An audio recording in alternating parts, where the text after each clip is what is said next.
capitale et la plus grande ville du Qatar. En tant que l'une des nations du Golfe arabe riche en gaz naturel, Doha a un aspect et une sensation futuriste, tout comme les villes nouvelles et modernes d'Asie.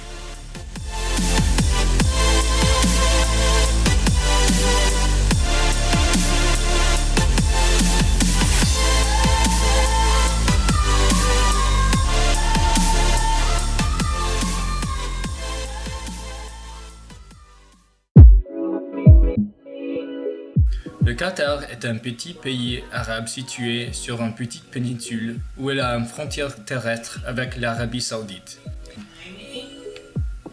L'arabe est la langue officielle ici, mais nous avons constaté que presque tout le monde parle anglais. Plus de 80% de la population est composée de travailleurs migrants et ils communiquent généralement entre eux en anglais. Lors de notre récent voyage au Vietnam, grâce au programme Qatar Stopover, nous avons pu obtenir un hôtel 5 étoiles gratuit. Je le recommande vivement à tous ceux qui voyagent à l'étranger, car cela vous donne un aperçu de ce qu'est le Moyen-Orient. Et c'est une belle pause pendant un long vol international. Certains pays peuvent recevoir une entrée sans visa dans le pays pendant 80 heures, mais sinon, vous devez en faire la demande à l'aéroport. Le système de métro du Qatar est super moderne et a été achevé en 2019, ce qui facilite beaucoup la circulation dans la ville maintenant.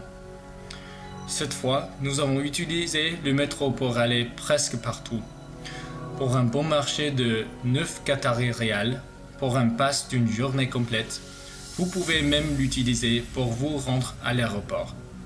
Certaines stations à garder à l'esprit sont Qatara, Al-Bida, Meshaylim, Souk Waqif, Musée national et l'aéroport international Hamad.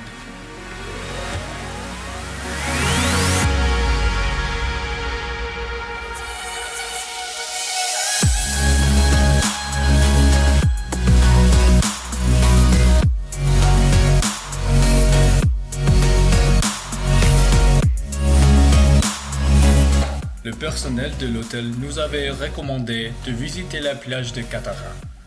Et j'aurais vraiment aimé que nous ayons suivi leurs conseils et que nous y soyons allés la journée.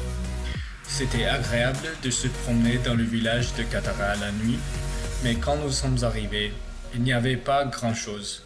Nous ne pouvions pas très bien voir la plage et il n'y avait pas beaucoup de monde. Quoi qu'il en soit, je recommande fortement d'aller au sommet de l'amphithéâtre de Doha et de profiter de la vue sur le Doha Skyline, de jour comme de nuit.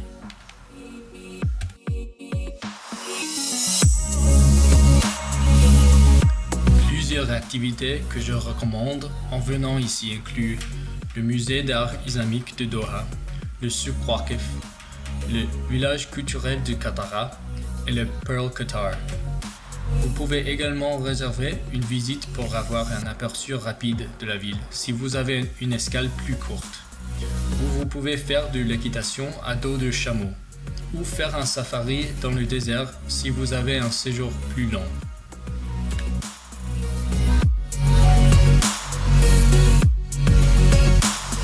La première chose que j'ai apprise en arabe ici, c'est que le nom Qatar est prononcé Qatar. Ce son n'existe pas dans de nombreuses langues, ce qui rend plus difficile pour les étrangers d'apprendre à le dire correctement.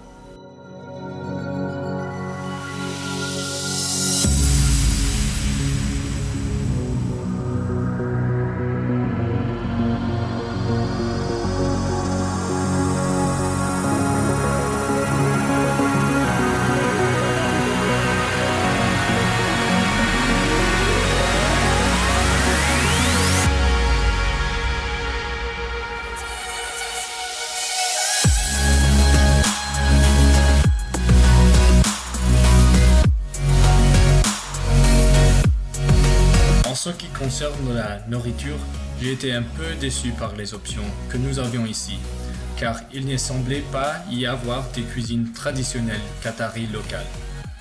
Cependant, il y avait de la bonne nourriture du Moyen-Orient et d'autres aliments de la région.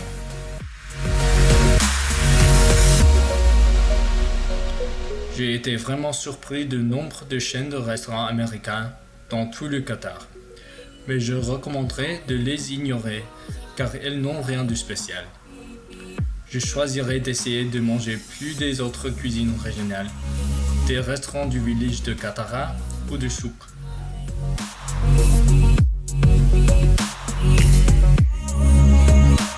Un autre conseil que je recommande, que je ferai certainement la prochaine fois, c'est de manger plus de la nourriture à l'épicerie. Ils avaient un carrefour ici avec des tonnes d'options abordables, beaucoup rassemblés également à des sélections plus locales. Merci tout le monde d'avoir regardé cette vidéo. J'espère que cela vous a inspiré de jeter un œil à l'extérieur et de découvrir d'autres cultures. Si vous avez des questions ou des suggestions sur la vidéo ou le Qatar, faites-le nous savoir. Plus de vidéos à venir bientôt, merci et à la prochaine.